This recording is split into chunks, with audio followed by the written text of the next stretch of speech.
diagnostic n'est intervenu qu'à 60 ans, Michel Simès, il vient d'en parler ce jeudi 12 juin. Jeudi 12 juin, c'était la journée nationale de la sensibilisation au TAA, que l'on peut traduire par trouble déficit de l'attention avec ou sans hyperactivité. Environ 5% des enfants en souffrent. Mais le diagnostic peut également se faire bien plus tard, comme ce fut le cas par exemple pour le célèbre médecin Michel Simès, invité ce soir dans Ce n'a pas eu l'impression d'avoir de handicap, mais décidé de devenir médecin, comme il l'a fait savoir à lui âgé de 68 ans, il a découvert son TAA il y a 8 ans seulement. Comment a-t-il appris la nouvelle? C'est un pote qui m'a appelé, il m'a dit « Tu veux pas témoigner dans mon livre ?» Je lui ai dit « Mais de quoi tu me parles ?» Il a éclaté de rire, parce que pour lui c'était évident que je le savais.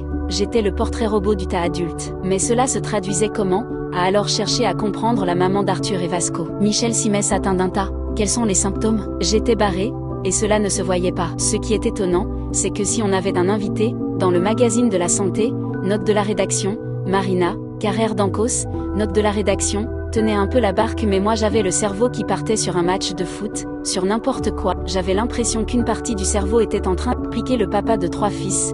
Les 2 premiers issus d'une première union sont nés en 1997 et 1914 de son union avec Nathalie, et le TAA n'est pas une maladie mais un trouble qui se caractérise. Cela se caractérise par des difficultés d'hyperactivité et d'hyperkinésie. Il apparaît pendant l'enfance mais peut donc ne pas être diagnostiqué pendant plusieurs années, donc plus dans le sens d'un syndrome. Cela se caractérise par des difficultés d'attention et son contrôle, des symptômes d'hyperactivité et d'hyperkinésie, à l'image de ce qui est arrivé à Michel Simès.